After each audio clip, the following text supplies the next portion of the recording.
A'udhu billahi minash shaitanir rajeem. Bismillahir rahmanir rahim. Assalamu alaikum wa rahmatullahi wa barakatuh. Dear viewers, to the show, think about it. Today's topic and content and everything that I'm about to talk about is never easy to talk about. In fact, it goes through a screening process by every single ministry over here and by media personnel. So, let's see what happens. Dear viewers, today I'm going to be talking about something called under attack. What does being under attack mean?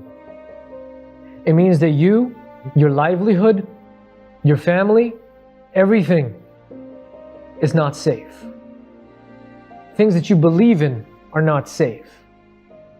Let's rewind and have a look at this scenario from a very neutral perspective, because that's exactly what we're going to be doing today. At a neutral perspective, when World War II came to an end, and in 1948, Winston Churchill decided to send Jews to a place where they could call their home, there's nothing wrong with that. There's nothing enmity or animosity towards Jews that people have. That's why they were accepted with open arms by the Arabs in Palestine, by the Muslims, by the Christians, by already existing Jews within Palestine. The debate over here isn't about Jew versus Muslim, because it never has been about Jew versus Muslim. The debate over here is about humanity and whether it actually exists or not. In a world where you get highlights, media coverage, all kinds of angles, points of views, different authors, everybody stating their opinion on issues that colored communities have, on issues that LGBTQ communities have, on issues that a boy or a girl has, on the fact that they weren't born in the right gender. You don't have a single bit of coverage. In fact, you blow up the very media house within a place where atrocities are taking place today. Yes, we're talking about Gaza. We're talking about our brothers and sisters in Gaza. I don't want to beat around the bush. There's no debate about who's right or who's wrong. The moment somebody dies, the moment an innocent person dies, that is it. And coming from Jews, my brothers and sisters out there, Jewish people, I have friends who are Jews as well, doesn't it state in the Genesis, the very book that we quote, that is quoted on TV, about Jerusalem and Palestine being the land of the Jews, doesn't the same book state that you must treat the people of the book? Of the book means Ahlul Kitab. Ahlul Kitab means your Arab Muslims, brothers and sisters as well. Doesn't mean you have to treat them with humanity, with respect, as though they are your brothers and sisters? Where's that verse gone all of a sudden? Where's protect thy neighbor gone all of a sudden? We're talking about occupation and settlement happening strategically by a state propaganda. We're talking about issues taking place with people who are dying, who are paying a price. God knows what price they're paying, because they didn't do anything to deserve it to begin with, just for the fact that they were welcoming that an ideology is destroying a state. Today we talk about innocent people dying, and the world's silent. Today we talk about Palestinians dying, and the word is silent. And when I say the world is silent, I don't mean that people are not raising their voice. I don't mean that social media doesn't have people who have hashtags Gaza under attack. I don't mean that people are not trying to tell others that what's happening is wrong. I don't mean there are no rallies going out there. I'm saying that actual authorities are looking away. Take a look at the country we live in, Canada. This country, in 2018, Justin Trudeau made a pledge, a plea, a promise to heal Palestinians. Where's that promise? Care to share what's happening? We've had him talk about how the shots fired in Al-Aqsa and the way things happened were definitely not good. At the same time mentioning how Hamas attacking Israelis is not good. We're not here talking about what's good or bad. We're here talking about what support system do we have for innocent people. Because allow me to be absolutely honest with you about one thing. I am a Muslim man, alhamdulillah. I'm not worried about the people who have been martyred in this war. I'm not worried about those people, because inshallah they're shaheed. They're going to Jannah. I'm worried about the people who are living the hell. I'm worried about that little girl, that little boy, who writes a letter and hides it under their pillow, so when their mother looks at it at night, when they fall asleep, and it says that I'm so scared,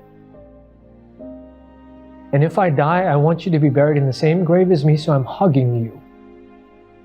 Those women who are not taking off their hijab ever, 24/7, because they might die, be killed in any state or any form.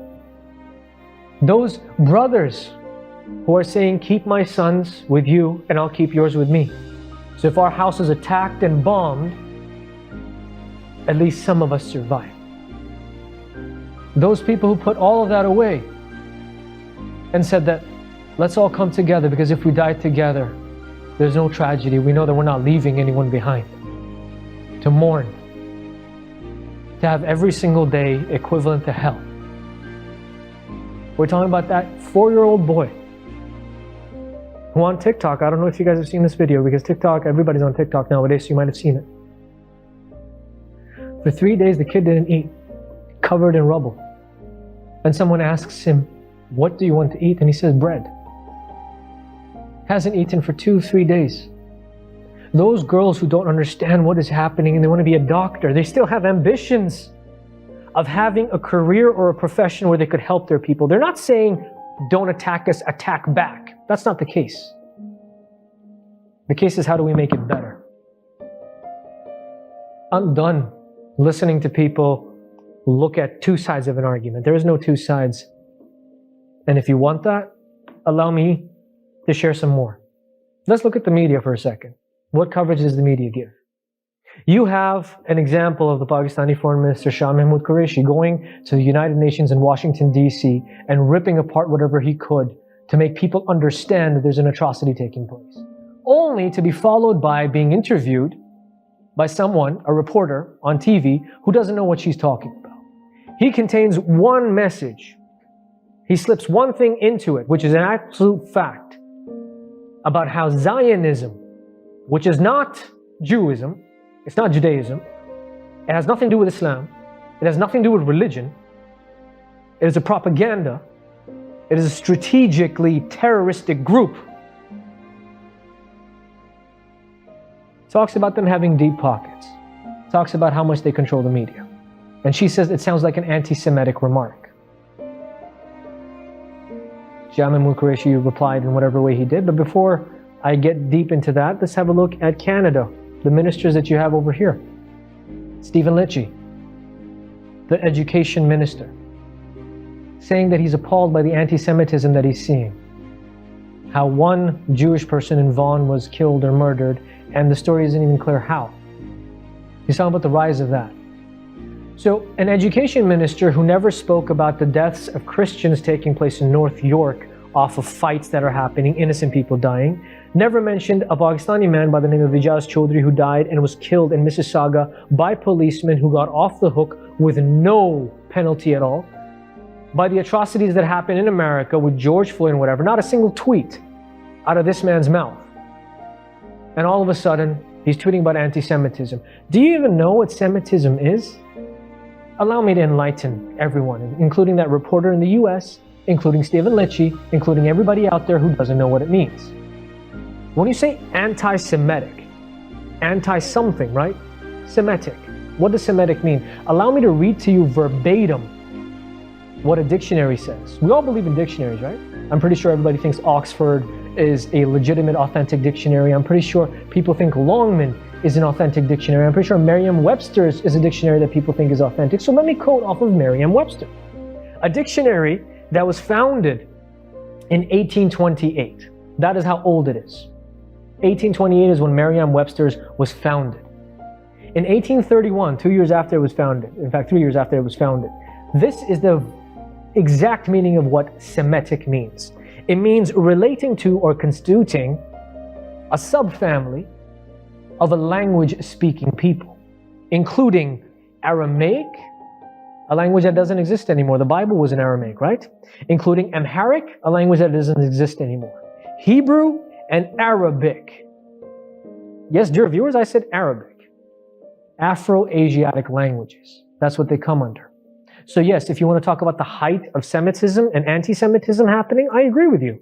Anti-Semitism is at a rise. Arabs are dying all over the place. People are making fun of Arabs. People are actually constituting and coming up with reasons and God knows what form of support they get, I don't know how, talking about how Arabs dying is justified. Look at Benjamin Netanyahu. Go to his old interviews. You can find them on Google. You could YouTube them. You can find them. There's things that are very simply there. When he was very young, I think he was just a senator, an MP. I don't know what positions they have in his state. But what does he say? He says this is a strategy to destroy a state. It's not about implementing or bringing a new state. Nobody has an issue with freedom. Believe it or not, nobody has an issue with people eating, drinking, and having a place to live. Whether they be Muslims, Jews, Christians, atheists, agnostics, I don't care if our principles do not match. You are a human being. You are innocent. You want to live in this world. You have ambitions. You have a family. You have people that you care about and people that care about you. You deserve to live. But when the agenda is destroying a state, the agenda goes out the window. Everything else goes out the window. We're talking about massacre of people happening. So Stephen Lecce has the gall. And this woman, reporter, by the way, Tisham Mahmoud Qureshi, next time you're on a show and somebody's talking to you, from one actual journalist. Now, I'm not really a reporter. I'm a person who does my research and I sit down and I talk about it. Sometimes I don't do justice to it. Sometimes I try to do justice to it. But inshallah khair, the message gets across. That's the main idea. Next time a reporter feels the need to say that sounds anti-Semitic when he mentioned the word deep pockets, guess what? A reporter's job is to take information from one source and express it, especially when that source is a high-level diplomat. A reporter is not somebody who has an opinion. So sorry, Karen, nobody cares what you think, whether it's Semitic or not anti-Semitic, when you don't even know the meaning of what Semitism is. Your job, whoever you're interviewing, by the way, who is at least 10 times more qualified than you are, has more life experience than your entire life on earth, to actually come up with a statement or say anything like that. That is ridiculous. And you talk about anti-Semitism, you talk about how war is happening, how people have the right to defend themselves. Yes, people do have the right to defend themselves. Everyone has a right to defend themselves. You talk about statistics. Oh my God, both sides have had killings and both sides have had casualties. Why don't I read you some statistics, actual statistics? You can Google this stuff, you can find it anywhere you want to, whether you go to Al Jazeera, CNN, BBC, things that are hoaxed or said to be owned by Zionists, by Jews, by this and by that. The information is clearly in front of you.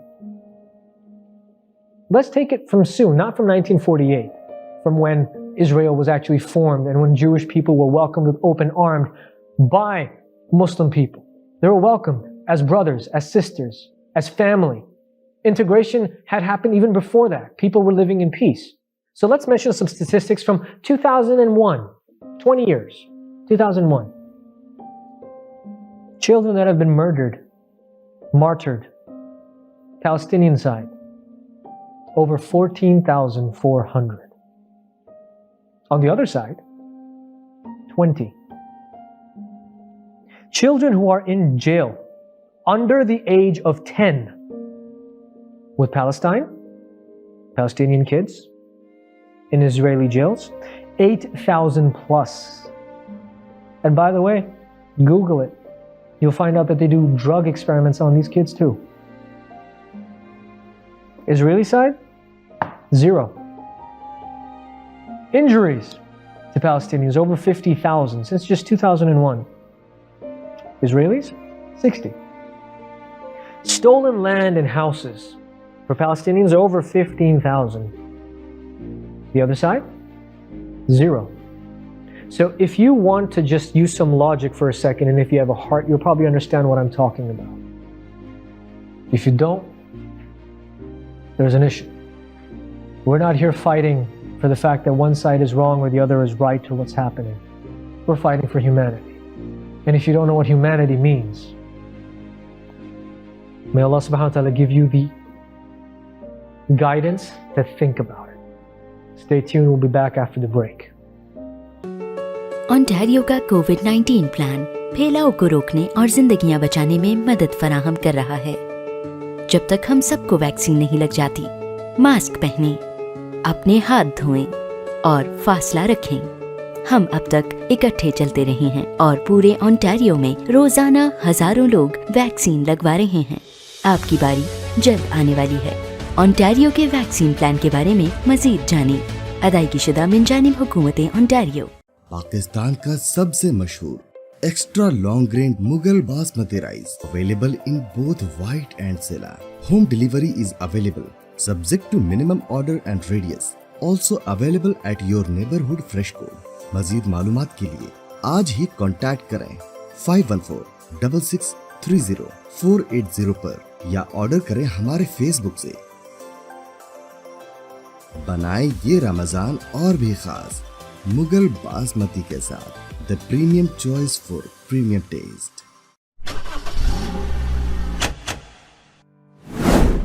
2020 का लाजवाब offer, जहां हम 0% financing पर आपकी मनपसंद car दे रहे हैं, free winter tyres, और साथ ही हम मुफ्त ऑयल चेंज भी दे रहे हैं, वो भी उम्र भर के लिए। अभी आएं और इस लाजवाब ऑफर का लुत्फ लें। जल्दी करें, आपका खुशामदीद हमारे आउटलेट में, जो कि 60 Queen's Plate Drive at intersection close to highway 27 and Rexdale opposite to Woodbine race track. जल्द से जल्द इस ऑफर का लुत्फ लें। आज ही कॉल करें सुनील अग्रवाल को 647-703-0218। Assalamu alaikum warahmatullahi wabarakatuh. Welcome back to the show. Think about it. We left off talking about quite a few things that are happening in the world, how the world might be silent, or at least how authorities might be silent. My emotion and the way that I speak might actually refer and actually incur something to everybody who's listening today. We're not going to be silent about things for long. Inshallah, I believe in right and wrong, and I believe that right will definitely prevail, regardless of what the situation is. We talked about the word Semitism. Now, for Stephen Lecce, who I called out, etymologically speaking, a person being a minister of education, I'm pretty sure you know what etymology means and what it is. Well, basically, it's the history of words and where they come from and where they originate from. Guess what? The first ever dictionary ever made in this world was the Sumerian Akkadian dictionary by something called cuneiform tablets. Basically like stone or big leaves where people used to carve writings out onto. That has the word Sem in it as well, and Shem in it as well, which actually stands for Semite or Semitic in today's modern day whatever. And where was the Sumerian Akkadian dictionary found? In Syria, modern day Syria. That's where it was found in the 1600s. So, they also talk about the same thing. A Semite is a person who is an Arab, a person who speaks Hebrew, Aramaic, and Amharic. Some of these languages don't exist anymore, but two of them do. So when you talk about anti-Semitism, you're actually talking about people going against Arabs as well. So hike of anti-Semitism, any reporter out there, any person out there thinking twice, throwing the word anti-Semitic, this sounds anti-Semitic, that sounds anti-Semitic. First off, do you even have the right to use that word? Because you don't know what it means. Anti-Semitic means somebody who is an Arab-speaking person or is a Muslim going against his own people. That's weird. Doesn't happen. In fact, the moment you say anti-Semitic, I get offended too. Fruit for thought. We'll see how it goes. You hear Palestinian stories. Allow me, just for a second, to have a look at the world from a neutral perspective. So you have people who are dying, stripped away from their homes for a greater cause. You have people who have stories of how their parents have died, how their children have died, how 14 people within their family are martyrs. Yet, that's fine, that's okay. Hamas was firing rockets. Let's take a look at the natives in America, in Canada, in Australia, the Aborigines. Same story for them, right? Because they threw a couple of stones and arrows as well, so the other people who came to conquer their land had a right to defend themselves. Pretty much the same, right? Doesn't matter if you touch your ear like this or you go all the way back and touch it. It's the same exact scenario. My entire plea and understanding of what's going on is that there is no sense or logic anymore. People are dying, innocent kids.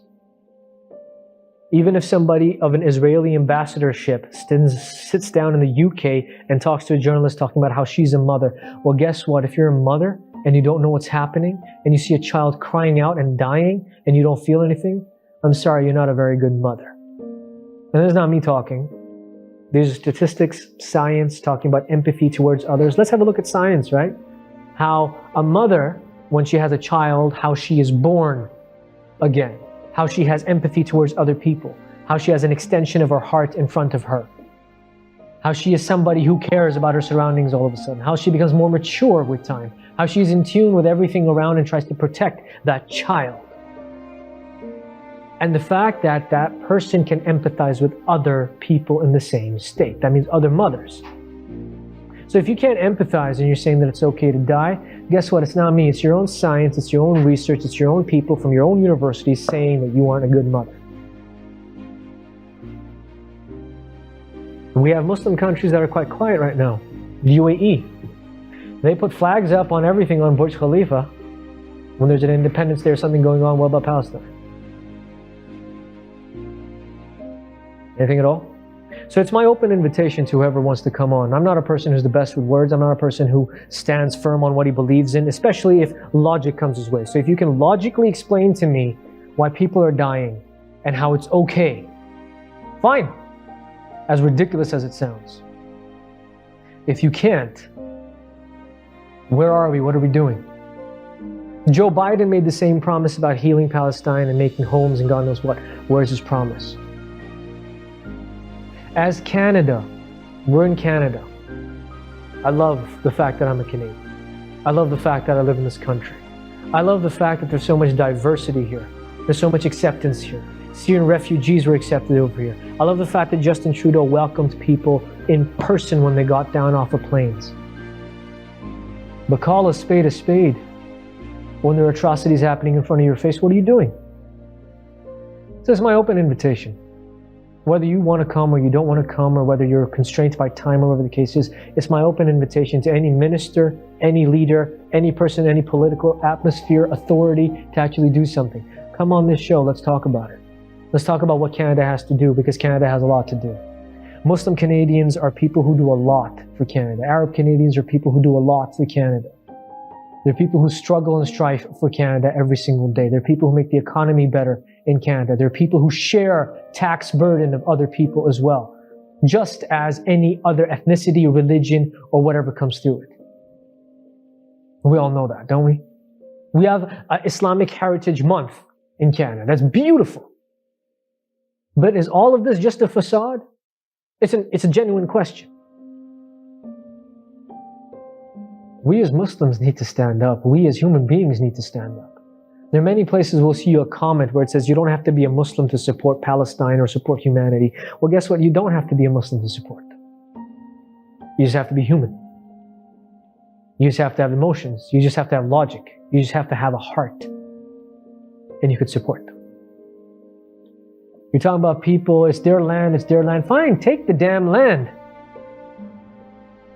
I don't have anything to do with land. But the moment an innocent child dies, guess what? This is within Judaic scripture, as well as Islamic scripture, that you kill an innocent person, it's as though you've killed all of humanity. You save an innocent person, it's as though you've saved all of humanity. These teachings are not taught. These things are not brought on the forefront. My heart bleeds for innocent people. My heart bleeds for innocent kids. Does yours? Think about it. Thank you. Assalamu alaikum wa rahmatullahi wa barakatuh.